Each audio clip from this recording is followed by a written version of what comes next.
مش مجرد تحفة. خطوة بخطوة. السلام عليكم ورحمة الله وبركاته. بسم الله الرحمن الرحيم. النهاردة هنتكلم عن التحفة ديت ازاي جمعناها، مش هنقول بقى ازاي صممناها. التصميم خلاص عارفينه، صممنا الحمد لله اشكال كتير، دي من الاشكال اللي صممناها وحبينا نضع بصمتنا بيها برضو. بس قبل ما نتكلم ازاي ان احنا بقى ايه جمعناها وازاي نعرف نضيف عليها الاضافات بتاعتنا الريزاين، هنتكلم ان احنا ايه ان ديت مش مجرد تحفة ولا مجرد هلال ونجمة عشان بنشوفهم في السماء. لا، الهلال والنجمة رمز من الرموز الإسلامية أو آية من آيات ربنا اللي خلقها، ليها حكمة وليها هدف. يعني مثلا ربنا عز وجل قال عن النجوم زينة للسماء. دي آية، دي علامة من علاماتها ومن حاجاتها ان هي برضو ايه هداية لتهتدوا بها، النجوم لتهتدوا بها، ربنا جعلها هداية. فكانت برضو النجوم بيهتدوا بها في الصحراء ويعرفوا منها الاتجاهات. في القمر ربنا عز وجل جعله منازل، يعني بيتغير من طور لطور، مرة هلال مرة محاق مرة بدر وهكذا، عشان برضو نعرف حساب السنين، نتعلموا عدد السنين او الحساب. الهلال والنجمة بالنسبة لنا مش مجرد حاجة بنفرح بيها او شكلها حلو، لا ده آية ورمز وعلامة. بس الحمد لله برضو حبينا نضيف بصمتنا في رمضان. زي ما قلنا احنا مش بتاع فوانيس، بس حبينا نضيف بصمتنا كمصممين وكمهندسين في المناسبة الجميلة ديت. هنا خلاص احنا بعد ما جمعنا القاعدة والهلال بنجمع هنا جسم الهلال بقى، الجزء اللي هيبقى في قلب الهلال. احنا طبعا عملنا هلال وهلال بيناتهم بقى يبقى الجزء المشرشر الجميل ده، الإضاءة تبقى طالعة منه تبقى شكلها تحفة ان شاء الله. هنا بنثبت النجمة مع اليد مع جسم الفانوس مع كله، ده كله بوتد واحد واصل بيانات المجموعة دي كلها. النجمة تبقى حرة كده مندلة مع اليد وثبتناهم. طبعا الشمع لا، بلاش شمع، طلع معانا الشكل اللذيذ ده. بس طبعا لسه فاضل كتير، احنا الحلقة كلها لسه هتبدأ اصلا. اطراف الهلال بقى، اطراف الهلال مدببة كده مش حلوة، فحبينا ان احنا بقى نعمل ايه، نضيف اللمسة بتاعتنا، نضيف جزء شفاف في طرف الهلال. طرف الهلال من فوق ومن تحت هيبقى فيه جزء شفاف. احنا هنا جربنا الشكل هيبقى عامل ازاي الاول بالاستنسل، ما عملناش ريزاين على طول، جربنا الاستنسل هنا ولزقناه كتجربة يعني. بس طلع الشكل نجح، يعني الفكرة نجحت وكانت اضافة حلوة. فقلنا بعد كده بقى ايه نبدأ ان احنا نعملها ريزاين. جبنا برضو الاضاءة، شفنا الشكل النهائي.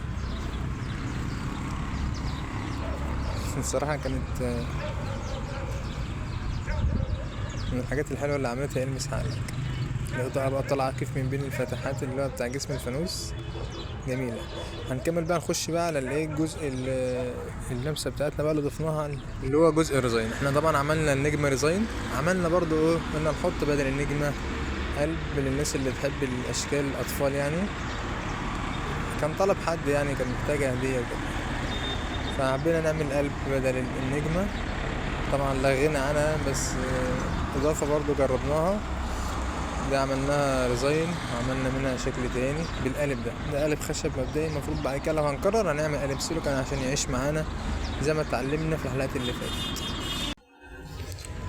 بنجربه كده ايه باليد بس كده، هيبقى بدل النجمة ديت، وهنجرب اخوه.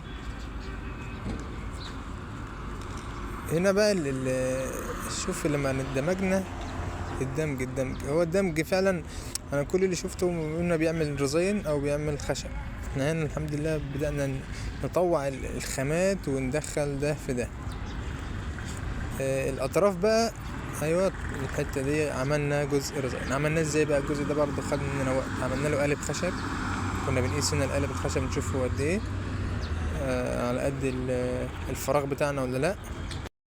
القوالب الخشبية هي اكتر حاجة بتستهلك خامات معانا، بس هي بتطلع لنا حاجات مميزة، لان هي بتطلع النموذج الاولي. احنا هنا بنقفل النموذج بتاع اللي هو سن الهلال ده او طرف الهلال.